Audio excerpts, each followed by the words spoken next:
Hello and welcome to Cutting Down the Nets. Look, the bracket was revealed. I did a little bracket show. I've enjoyed filling out brackets since I was a kid. I remember just the look of the ink on that newspaper paper. Like, I just loved it. And always picking a 3 seed to go way too far. Like, loved everything about the brackets. But over the last 15 years, going to Las Vegas for opening weekend of March Madness sans COVID year, this is all about the gambling, without a doubt. And here's why. A few years ago, had Houston in my Final Four. They led Michigan in round 2 with 0.8 seconds to go until Jordan Poole hit a 3. I had New Mexico State over Auburn a couple years back, and some late free throw misses sealed the deal, and Auburn beat New Mexico State. And then Auburn won their next game, and then their next game, and then their next game, and then their next game. And they made it to the finals, and it's just tilting because you had them within a point of being like eliminated, and you called it in round 1. And what do you have to show for it when it's all said and done? The fact that you don't have the other team playing in the finals. So that's what I don't like about brackets. What I love about gambling is you lock in this day, this game, and no matter what happens, you move on. I think one year we won 5 bets against Rick Barnes. We had a first half and a game against him, and he beat Arizona State by 2, so he lived on another day. And then we got to bet him again for the first half, spread, the money line, and then we took him down. So went 5-0 against the Rick Barnes spread. So gambling is my passion when it comes to March Madness. And this show, man, there's good content here. Seriously, I'm going to walk you through my entire process, how I look at data. And I just wish this was available to me, 15 years ago when I was trying to figure out which team had more seniors and was taller and just looking at the wrong stuff. So we'll look at 3 types of bets today. I'm going to primarily spend time on spreads. Spreads to me is the most common terminology. It's probably the most popular. It's what I prefer to play. And we'll touch on money lines, which is probably my least favorite. Here's why money lines my least favorite. The implied probability of a money line bet makes it really hard for a favorite to be a good money line bet. And a dog actually can be a good money line bet. The problem is you end up having to bet money lines with like 20% chance of winning, and then you have to win 1 out of 5 to realize your value. And long term, it's a good bet, but it's not that bang, bang, let me give you $550, you give me 500 back. This is, I have to give you 100, I lose, 100, I lose, 100, I lose, 100, I lose, 100, I lose, 100, I lose, 100, 100 pays 900. Overall, this worked, and that's why money lines are frustrating. Then we get to over-unders. That's just fun. It's obviously fun to cheer for overs, but I like unders just as well. I was nicknamed the Undertaker for a while because I just refused to bet overs. I've come around in the last few years, and I just enjoy over-under bets. I'm not as good with game totals as I am spreads, but something I like, and we'll hint at a couple today. So the way this will work, it's currently Tuesday, and the games start Friday. I'm expecting a lot of movement. I've accounted for that in this show. So even if the lines move as much as 3 points in one direction or the other, I think we'll have you covered. So this show is brought to you by Surly Furious and Kent Feed, as always. Why feed your pigs regular feed when you can feed them Kent Feed? So let's get to it. Let's start cutting down the nets.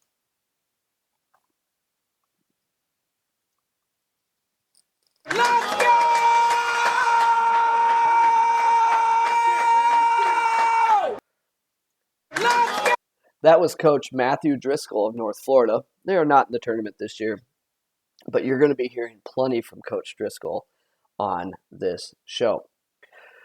All right. So why should you listen to this show? One, it's good gambling content. Whether you side with me on some of these games or not, here's the track record.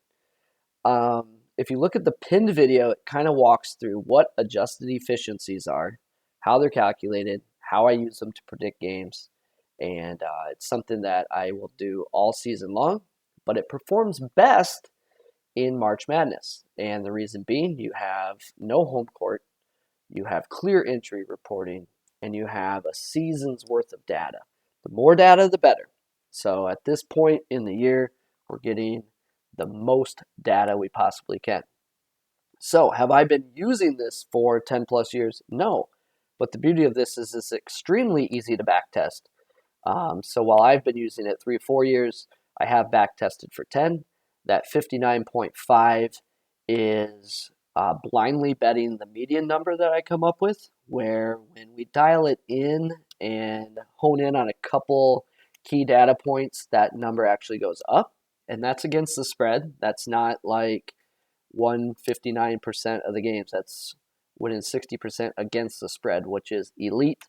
And then the round of 32 at 54.9%.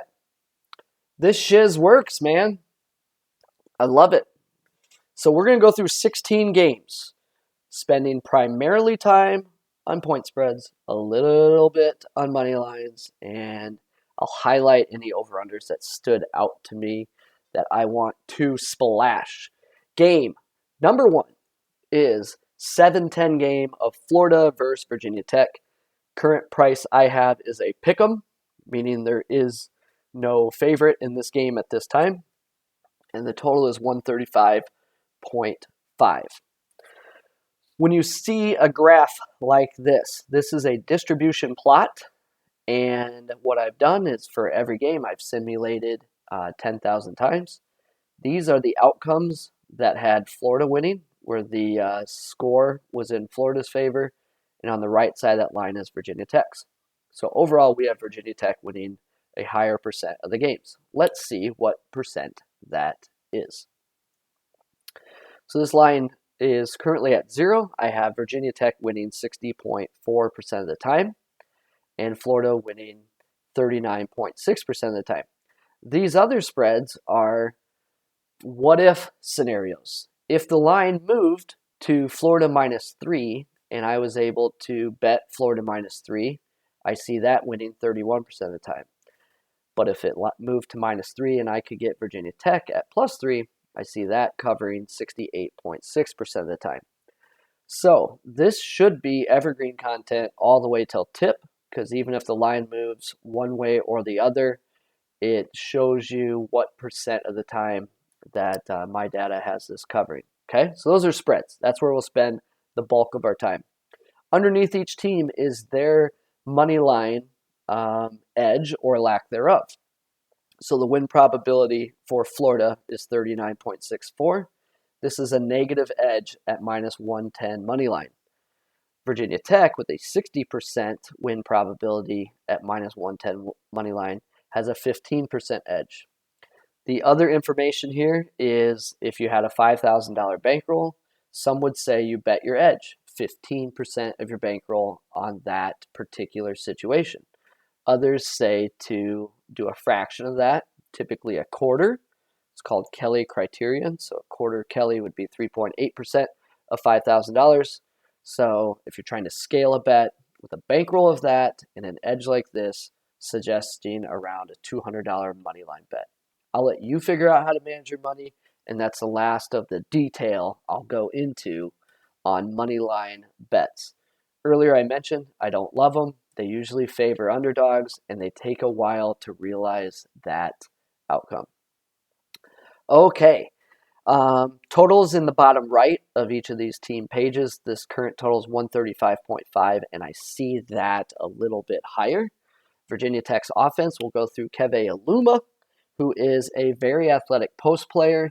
He likes to pull other bigs away from the hoop and will draw them away from the basket. Virginia Tech is an excellent passing team. They run a lot of good sets. They are a good shooting team. They have Radford. They have Couture. They have Cone. And they're capable of making shots. Florida, more of a slash and gash type of team, which plays into the Hokies' defense. So on top of the data, I'll sprinkle in a little narrative there as well. And overall, this feels like a Virginia Tech play. This bottom left will say data point consensus. I have all these, we talked about the 10,000 simulations. That's just matching up the game and running it 10,000 times. What outcome do we get? These data points are key pieces of my algorithm that highlight for which data point, did that one like Virginia Tech? Did that one like Florida? And you'll see each of those data points on the next slide. So that's kind of our theme for each game as we go through. This is game number 1. We'll kind of go through the ones that we like a little slower and ones that we're not seeing a lot of value on a little faster. So let's get to the data points. Virginia Tech and Florida. So what you're seeing here is adjusted offensive and defensive efficiencies and tempos for both teams. The pace I'm projecting for this game, which is 69.4 points per possession for both Florida and Virginia Tech, which ultimately gives you a score. So I'm seeing this score somewhere between 71 and 73 points for Virginia Tech and somewhere between 67 and 70 points for Florida. In each of the data points, I have Virginia Tech favored by as low as 1.6, as high as 5, and my median projection is 3.4. You'll see this for every game we go through. So at the end of the day, all my data points agree. I showed you the cover percentages. Ladies and gentlemen, we have our first bet, which is the first game tipping off on Friday. And it is the Virginia Tech Hokies. Take it home, Coach Driscoll. Let's go!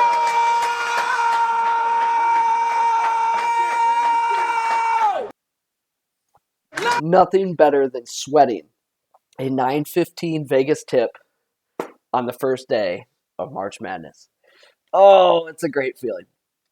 Game number 2, Arkansas versus the Gate, Colgate. Notice the total of 162. Get your track shoes ready for this game. She gonna be fast, and those are fun to watch. Win rate for Arkansas. They're all the pile on the left. How many outcomes they had winning, and fair amount for Colgate actually winning this game as well. The spread line is at 8.5, so that's that red line drawn down here. And on the left would be Arkansas covering. On the right would be Colgate covering. Do I think Moses Moody drops 30 points in this game for the Hogs? I do. However, Colgate is used to this pace. They play fast. They have played a really wonky schedule where they've played like 5 unique opponents the entire year. But their style is good. What I mean by that is they shoot a lot of three-pointers or they get to the rim. And they avoid the dreaded long 2-point jumper, which is my least favorite shot in college basketball, and it should be yours too. So Colgate is okay with the tempo. They want to play fast as well. And it's a good offensive team, and it's a fair defensive team. Is it fair enough? I guess we'll find out. But they're used to getting back in transition and playing this style of ball. There's no nice way to say this. Colgate is not very athletic. Arkansas is very athletic. So Narrative Street would lead you to Colgate can't keep up with Arkansas's athletes. And in certain spots, that might be true. They're really going to have a tough time slowing down Moody. The status of Williams is really important for Arkansas. He's their big man, and they probably won't have an answer for him. But Colgate played Tennessee tight a couple years ago in the tournament.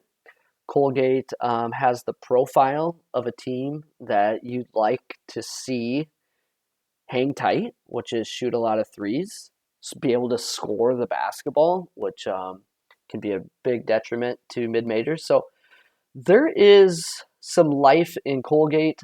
I personally do like Arkansas, but be careful with that athlete narrative. I went down that street a couple years ago with Vermont and Florida State. Vermont's not athletic, and Florida State's like uber athletes. They used to call them the all airplane team because once they got off the airplane, you'd be like, oh man, these guys, bunch of dogs. So you also saw, I mean, Harvard has won against, I think they beat North Carolina. Like, I mean, don't get too hung up on what these players look like. Although, when that game tips and you're holding the Colgate ticket, don't say Kane didn't warn you when you see what these guys look like. That's all to say there. So, current line of 8.5. I'm on a lean Colgate, but I want more points. Am I going to get them? I don't know, but I want more points than 8.5. Money line at minus 420. That's implying like a 75% win probability, and I've got that lower, so that is not a good favorite money line bet. There's value in the dog. No, I would not put $500 on Colgate money line as they have a 33% chance of winning, but maybe a splash. I don't know, maybe a little bit. Again, you're going to lose the vast majority of dog money line bets. It's just a long-term value proposition, and it's not a fun way to grind, in my opinion. The total is 162. I actually see it a little bit higher, which 162 is a very high total for a college basketball game. So 167.4 shows some confidence there. For me to love an Arkansas bet, I'd have to see this go down to 3.5, which is not going to happen. And Colgate, again, I just want a few more points. I don't think I'll get them. But if I don't, we ride on. We still make a bet, maybe just for a smaller amount, potentially. Here's our data points. The majority do like Colgate, as those numbers are less than 8.5. You see the scores somewhere around 87 to 80, give or take. So got Arkansas winning, but I see Colgate keeping it close enough potentially, but I want more points before I make a bet there. All right, game number 3 is Illinois and Drexel. This is a 16 versus 1. I'll save you some time. Illinois is going to win the game. My data thinks Drexel covers. I don't get overextended on 16 versus 1 games. It's something I don't want to do. I think they have a larger range of outcomes, and I'm just not willing to go out on a limb on either a really good team covering a giant number or a bad team hanging close. So who are these guys? Drexel. They're competent offensively. Defensively, not so much. I think Io and Kofi have excellent matchups. They will have no issues doing whatever they want. I mean, it's going to be up to Underwood as to where they look to score, but I don't see them being able to be slowed down. But I do think Drexel can put the ball in the hoop. So take that for what it's worth. Overall, I see more data points for a Drexel cover than an Illinois, but let's dig in. So at 22.5, I have Drexel covering 58% of the time.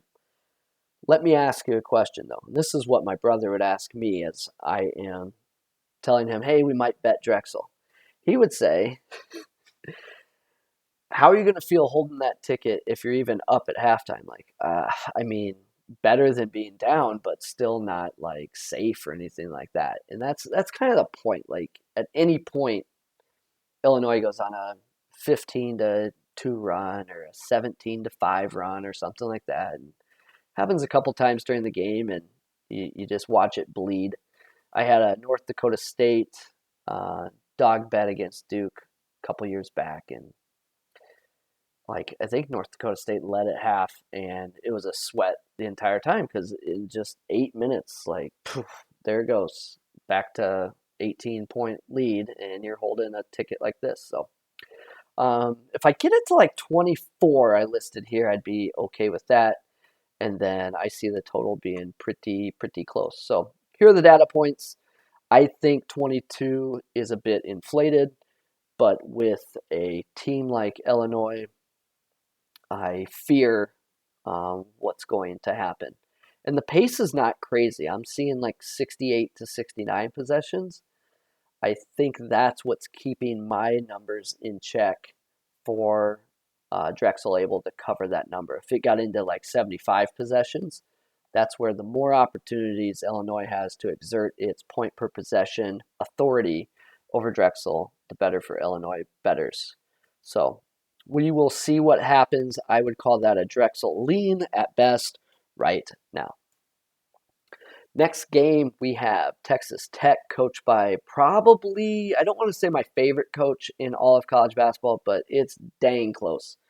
Chris Beard, man, just a heck of a coach everywhere he goes. So that aside, Tech is favored by 5. We have a total of 131, so a little bit of a grinding game. I see this game being pretty close to even, as will be evidenced by the data. Current line of 5, I have Utah State covering that 65% of the time. And a lot of green and yellow here. This is looking like a Utah State bet. So anything 3.5 or better, and I'm going to be comfortable with the Utah State bet. May even sprinkle some money line. And it's not because I don't like Texas Tech. I don't think Texas Tech will win. I think that is just too many points. I view this more as a one-possession game.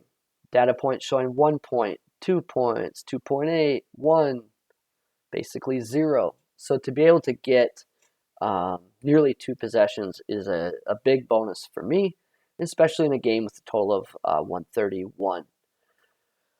Utah State got Brock Miller back. He really helps their spacing. The offense goes through Keita. He'll be guarded by Santos Silva of Texas Tech, who I think is a great defender. I think he'll hold his own there. Mac McClung is the high usage guy for Tech. He settles for a lot of jump shots and creep can roll, man. Like, he's good. But overall, I'm not impressed with Tech's shot selection at times, and their defense is not where it was during their title run. So, should we bet Utah State? Let's check in with Coach Driscoll on this one. Coach, I know you're in the North Florida locker room at the moment, but I was wondering if we should lock in our second bet in just 4 games for that first pod. Should we go with Utah? Okay, all right. I understand, okay? Oh, okay, all right. Yep, okay. We are all right. Locked in. There's bet number 2 for sure. So if you're scoring at home, that's 2 games we're betting, 1 lean, and it's dog heavy early. Will it stay that way? Let's find out. Ohio State and Oral Roberts, 16.5 is number. I see Ohio State not really at risk for an upset here, but the odds of covering look a little bit dicey. Stylistic things here. Oral Roberts is top 3 in the tournament field in 3-point rate, which is what percent of its shots are 3-pointers. And that's a high variance approach, is a nice way to say it. Meaning, if those shots are falling, it is really hard for a team like Ohio State to cover.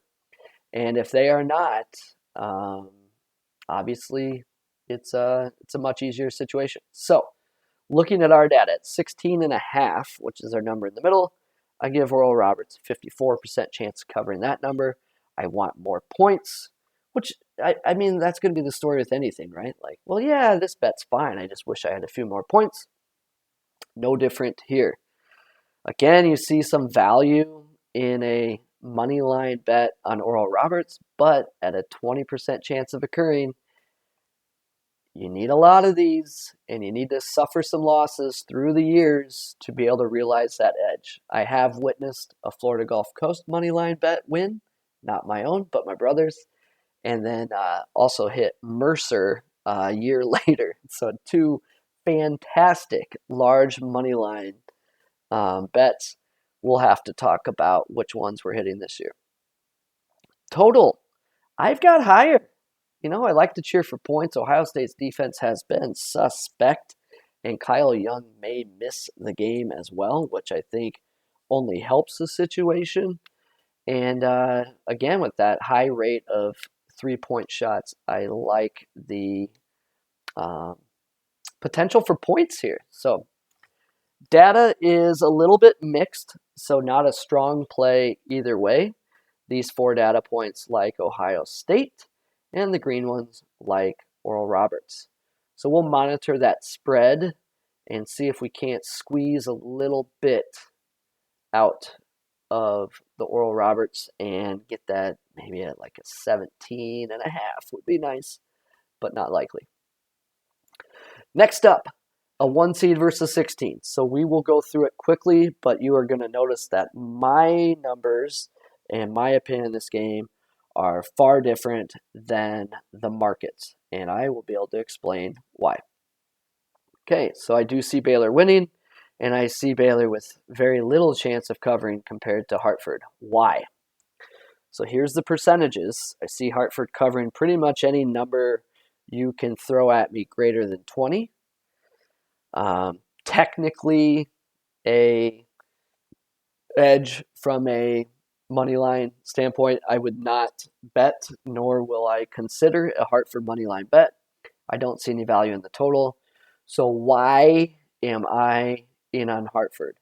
And by the way, in on Hartford is a lot different for me than in on Utah State and in on Virginia Tech to this point. Again, these 116 seeds are not where I plant my flag. So let's look at the data. I have this more in the teens, and here's why. Baylor's adjusted defensive efficiency. You'll see some data points that show 94, 95, and then some that show 100, 102. A lot of people that handicap these games are going to be using the number in the low 90s for Baylor. What that means is for every possession, they would allow 0.9 adjusted offensive efficiency per possession. I'm capping this closer to 1 point adjusted efficiency. So what's the difference between a number of 99.5 and number 90? It's 0.1 per possession. Problem is, when you play 70 possessions or so, that's 7 points. So anywhere you see that I have 17 or 18 points, that difference is the point spread. You add 7 to that, you're at 24, 25, which is right in line with the number. Here's why I'm using that number. Baylor's defense hasn't been good for 6 weeks. This isn't like they had 2 bad games. And I am expecting it at some point to come back to what we saw the first half of the season. But now that I've seen it for 7 games, 9 out of the last 11, at some point you are what your record says you are, not what I hope you will be or think you may be. Like, you're not a good defense anymore. Why? I don't know. They're allowing too much dribble penetration. The timing of this was right after their COVID pause. Not sure the specifics of why this is happening. Could be Big 12 opponents that just are forcing that into their game plan, that they have to get dribble penetration. I don't know. But for whatever reason, this is not the same defense, and that's affecting my data a lot. So I do lean Hartford here. It's probably not as big of discrepancy as I'm showing, but I don't take a game and then say, well, whatever my data says for this game, I'm going to pretend it doesn't exist. I don't do that. So this is where I have this game. I do think not the market is not that inefficient, but I do think people are overvaluing Baylor's defense. If I start to see that shifting, I will react to it. But for 7 games in a row, haven't seen it, and it hasn't been close. So, who is Hartford? A team that is not very good offensively. So if this is a get-right spot, you have a non-Big 12 opponent that struggles to score the basketball. So we'll see what happens. However, despite being offensively inept, Hartford is a decent defensive team. And again, we'll see what happens. I'm probably off a few points from where I should be. I'm a little bullheaded on my algorithm, but I still think there's some value in Hartford. Just factor in that it's a 1 versus 16. All right, let's ride on. Loyola, Georgia Tech. I'm frustrated these teams are playing each other. I'm sure they're frustrated they're playing each other. And I'm sure whoever wins this game is frustrated that they draw Illinois. Travesty on all counts, especially when you look at all the other 7-10 games. You have Clemson, Rutgers. You've got Missouri, Oklahoma. Syracuse got an 11 for, whatever. So frustrated that this matchup exists because I am high on both these teams. And the story of this game, to me, is just going to be who's getting the points. I view this as a very close game, as evidenced by this distribution plot. So you're going to hear a lot of Georgia Tech talk, but that's because Georgia Tech's getting 2.5 points. If this line was flipped, my message would be a lot different. So let's dig into the point spread here. So at 2.5, I like Georgia Tech to cover 59% of the time. If that went down to 1, it's getting a little bit dicey. And if Georgia Tech was favored, now it's an off for me. But what I anticipate happening is people, as it gets close to tip, begin loading up on Loyola, and I do not think it stays at 2.5. I think we could get to a 4 for Georgia Tech, which is an awesome play in my book. So I'm shooting for anything greater than a possession. But at current number, I'm fine with Georgia Tech at the 2.5. So stylistically, Georgia Tech plays a weird zone. Loyola's got a weird big man, Krutwig, who is kind of like an Arvydas Sabonis. And if you're too young to know that, that's Domantas Sabonis' dad, who is like the best passing big man of all time. Krutwig passes like him. Certainly not a complete player like him, but Krutwig's probably a zone buster. But Georgia Tech's, good luck.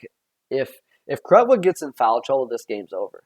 On the flip side, if Moses Wright gets in foul trouble for Georgia Tech, this game's probably over the other way. So I'm not sure what's going to happen. Again, I view this as a tight game, and I just want more than a possession either way, but it looks like it's more likely to happen towards Georgia Tech. So here's my data. Green are Georgia Tech numbers, and then red is Loyola. Again, I think the number ultimately at tip is going to eclipse all of these and become a pretty good Georgia Tech bet. So at 2.5, I'm in. It's good. What should I do if I got up to 3.5 or 4? Any ideas from, I think he's, excuse me, yes? Did you want to comment on this, Coach? Okay. So you'd like to go. Got it. We will, okay, we'll go. Let's lock in our Yellow Jackets and ride Josh Pastner's face shield yet again. It's what we do. All right, welcome to a game you can fade Rick Barnes if you've known me for the last 20 years of my life. If you can't take Kevin Durant to a Sweet 16, I will never bet on you. All right, so here's Tennessee, Oregon State. Line is 7.5. If I think Wayne Tinkle can coach circles around Rick Barnes, there are people that respect Rick Barnes. I'm not one of them. But I expect Tinkle to zone Tennessee, which is what you should do, because they just want to play bully ball. Make them shoot. Hopefully Fulkerson's out after Florida's big man DeRougie literally knocked him out like a UFC fight. Like, he's heavily concussed and not expected to play, and that would favor Oregon State. My Oregon State profile is a little inflated by how well they shot in the Pac-12 tournament. But let's dig in to this data. Current line is 7.5. I'm giving Oregon State a 64.8% chance of covering. And you'll see I see a consensus at 7.5 or better. Slight lean to the over. We'll see if I go down that route. Again, my profile, I think, is inflated by a point or two due to Oregon State's recent offensive performance. Overall, I give them a 43% chance of winning, though. This is starting to get a money line bet that I would be interested in. I don't think I'd go as big as Quarter Kelly on this for $800, but um, yeah, I'd sprinkle some money line against Rick Barnes. How many ways can you bet against Rick Barnes? I'm going to find out on Friday. Will it work? I don't know. 60% of the time it works every time. Here's the data. I don't have anything approaching 7.5 except for a 6. Couple sixes in there in the middle. Overall, see this game somewhere in the neighborhood of Tennessee winning 70 to 66-ish, 70 to 67, 2 to 4 points, somewhere in there. So we have had a lot of dogs, and I'm afraid that we may have one more. Do we have one more dog, Coach Driscoll? Should. All right, no favorites this year. We'll just move on to the dogs. Now we have Oklahoma State against Liberty. Same spread in this game as 7.5 as the last game, with a total of 141.5. Oklahoma State led by a top, probably 2 NBA prospect in Cade Cunningham, and Liberty led by a great style of basketball. They don't shoot mid-range jumpers. They get to the hoop or they shoot threes, and they actually shoot threes at a higher clip than Alabama. And if you know how many threes Alabama shoots, whoo boy. So this is the type of profile that can take down a good team. I hate betting against like legit best player in the tournament. And that's arguable. Like Jalen Suggs is probably there. Cade Cunningham's good. So it's just tough to go against a guy that could take over the game, quote unquote. But Liberty's style is what you would want in an underdog. So let's dig into this game. At 7.5, I currently see no value in this game. Should be a hell of a game to watch, but not seeing value at the current number. If this game got up a little bit into the 9 range, I lean Liberty. I don't think we'll get that. So it's likely an off for me, but should be a fun game to watch personally. 33% chance of Liberty winning. I did mention this is the type of team that can pull an upset. They are sound defensively, not a strength, but they are a plus offense, especially at that 3-point shooting. So this game matches up into what I see as a 74 to 67, 78 to 71, somewhere in there, 74 to 78 points, 68 to 71 points, and you can see how many data points hover right around that number. So we will watch for a big move and react accordingly. But as of right now, this would not be a play, but should be a pretty cool game to watch. North Carolina, Wisconsin. We've got some storied programs here as we have Greg Gard taking on Roy Williams. Both these teams shoot too many jump shots for my liking. Both have the ability to not make any during the course of the game. And, of course, one of them is going to get streaky. Which one, I don't know. Here's what I like about North Carolina's side is you're going to limit Wisconsin to jump shots. We've seen games where they make them. We've seen games where they miss them. But I think they will have enough defenders capable of taking Trice out of the game. And if you take Trice out of the game, now you need Nate Reavers jumpers and Johnny Davis jumpers and Aleem Ford jumpers. And good luck is what I'd say. Also, Wisconsin will prevent transition. I mean, that's what they do. And when you prevent transition, you give up boards. And that is something that a Roy Williams team cleans up on. So what's this all add up to? Forcing Wisconsin to jump shots and limiting them to one shot is how I see a North Carolina cover.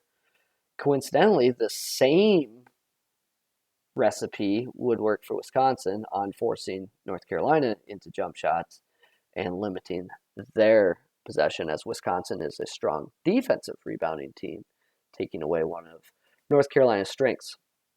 So at the current number of 1.5, I am leaning North Carolina, but I think it's going to go up. And if it does, I'm probably out. But if it goes down, oh yeah, let's go.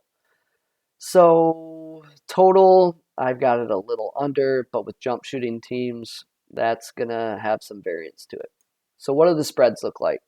Kind of split. So overall, the median is North Carolina by about 3, and the current line's 1.5.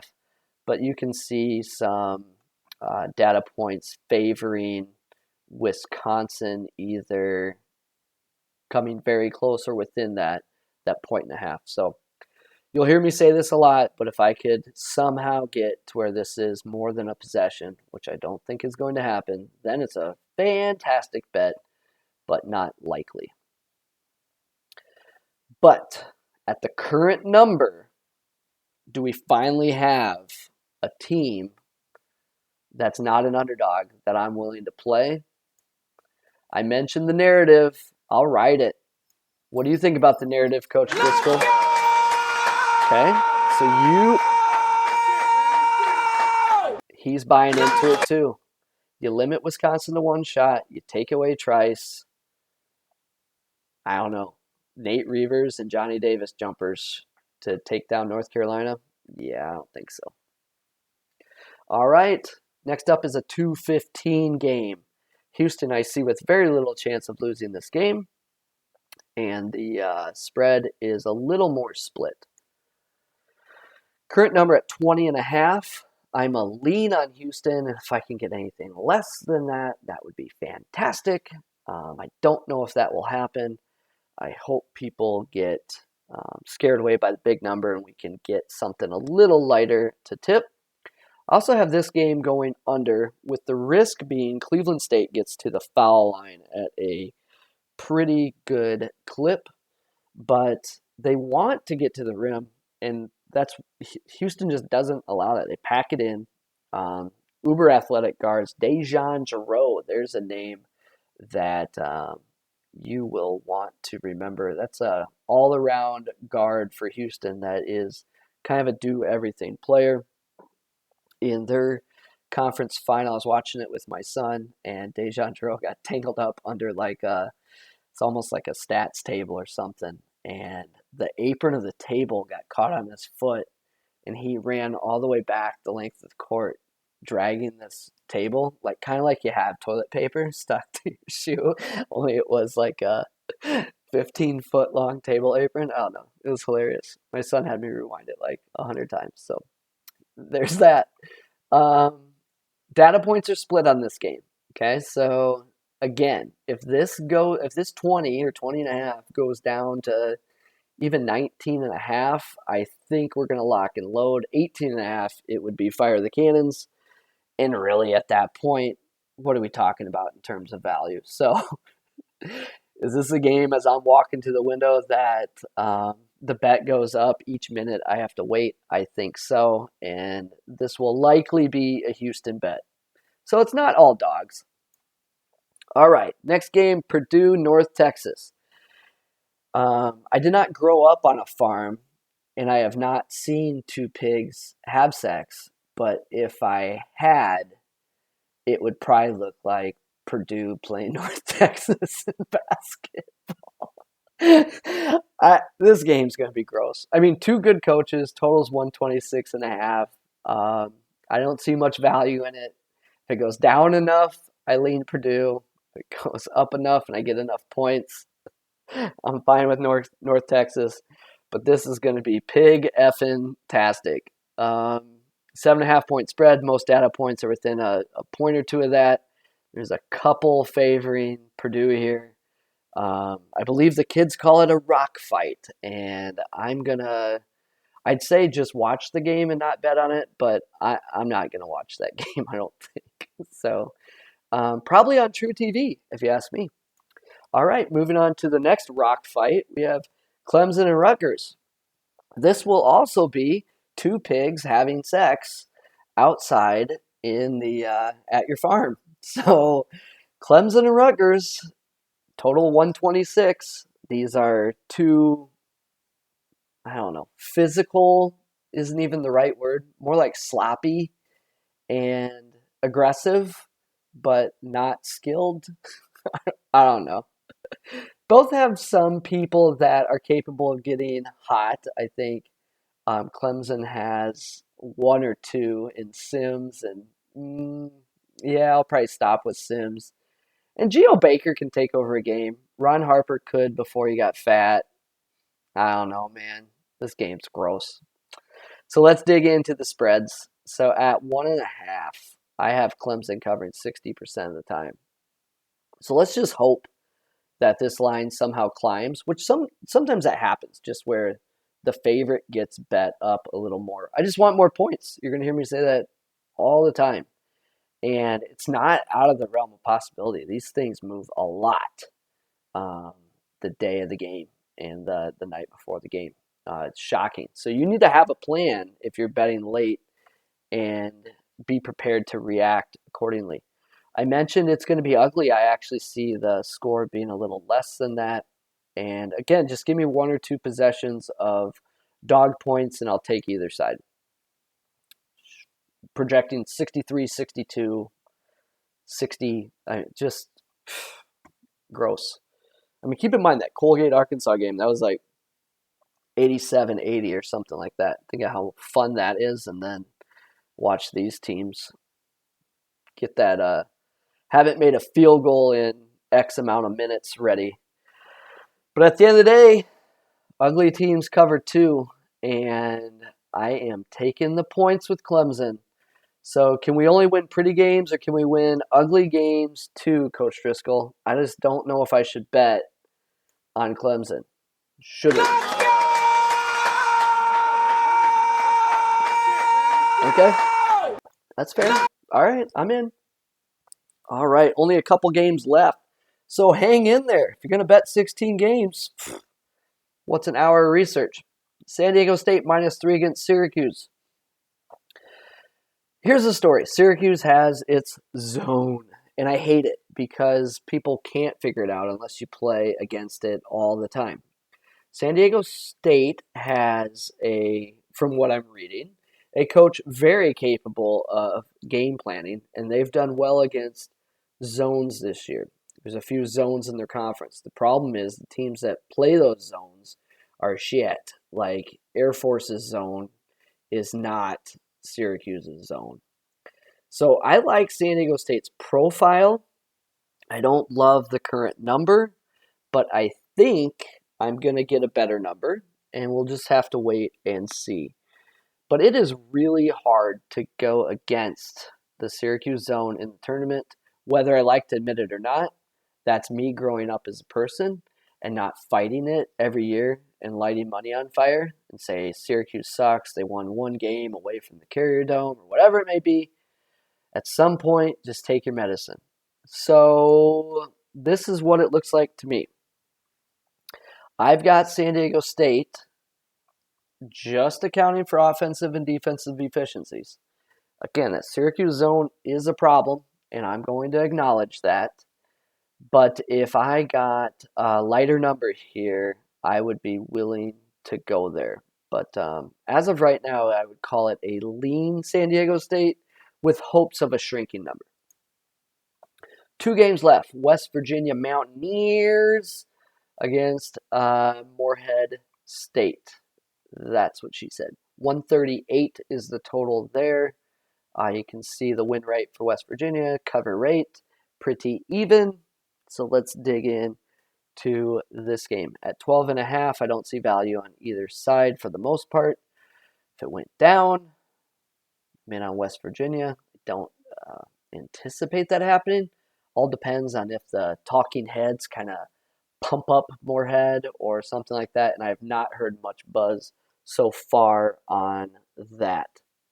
Again, you see a silly money line bet. it's a 16% chance of winning, but at a 5.5 to 1, there is a little edge there. So at 12.5, look at how close these numbers are to 12.5. That's why I would need some movement here. Maybe a live betting opportunity if you really want to bet it. Stylistically, I think Moorhead can keep the attention at the very least of West Virginia. I think that game could get sloppy. Moorhead State's shown the ability to turn the ball over, and that bodes well for West Virginia. But West Virginia has had defensive lapses. I mean, I don't know. I mean, if this was a single-digit game, it's pretty easy, in my opinion. At 12.5, that is a pretty big number. So we will monitor that one. Final game, the upset special. You're going to hear this all over the ESPN and Skip Bayless, whatever. I don't know. So here's the deal. Villanova doesn't have Colin Gillespie. If you think this point spread doesn't account for that, you're nuts. Like, it's more than accounting for that, in my opinion. So Villanova's only played a game or two without him, and it had an impact, but it's Villanova. And Gillespie's their best shooter, but this offense goes through Robinson Earl. I think he'll be able to do what he wants. The problem is Winthrop is a worthy competitor. You'll see when you watch them play, they're not a mid-major look. They have a big point guard who causes matchup problems for teams that aren't Villanova. But I don't think it's going to cause problems for Villanova. They've got a quality big man. They play fast. They shoot well. They defend. They're good. It's a good team. But are they within 6.5 of Villanova good? Let's dig in. At 6.5, I lean Villanova. And I lean Villanova at 6.5. I don't like that it's more than 2 possessions. But I don't think I'm going to have to bet 6.5. I think that goes down, down, down. Maybe 4.5 is ambitious, but I think a 5 is in sight because Winthrop is going to get bet a lot. And that number is going to go down, and I'm going to bet that game as late as possible.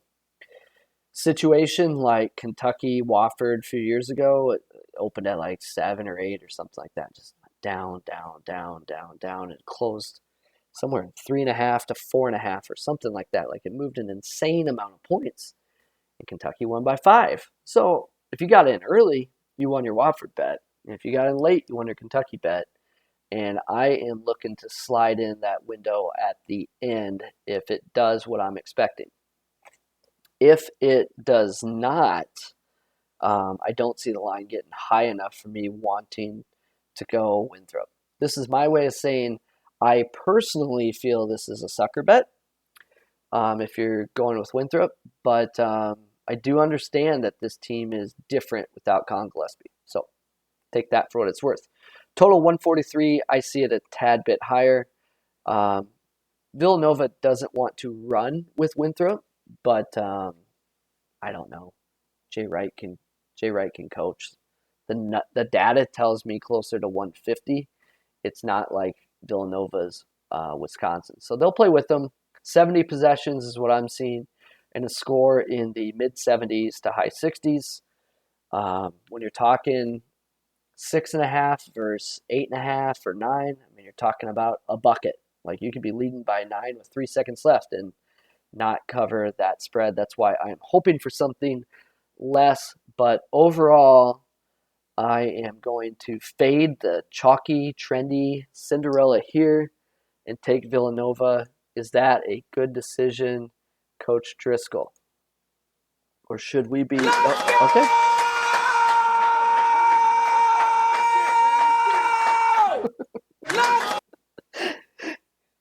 Guys, I could do that all day. I know you're sick of it by now. In no way am I sick of North Florida's coach doing that. Okay, there's 16 games. probably more detail than you want. But if you're watching the gambling show, not the bracket show, the gambling show, you're a degenerate. You are. You're my people. Like this is you're my people. And if you're considering betting on every game of March Madness, you're my people. So welcome to Cutting Down the Nets. We will have part 2, which will be the Saturday's slate of games. And then I'm not sure what I'm doing for the Sunday Monday round 2 combo yet.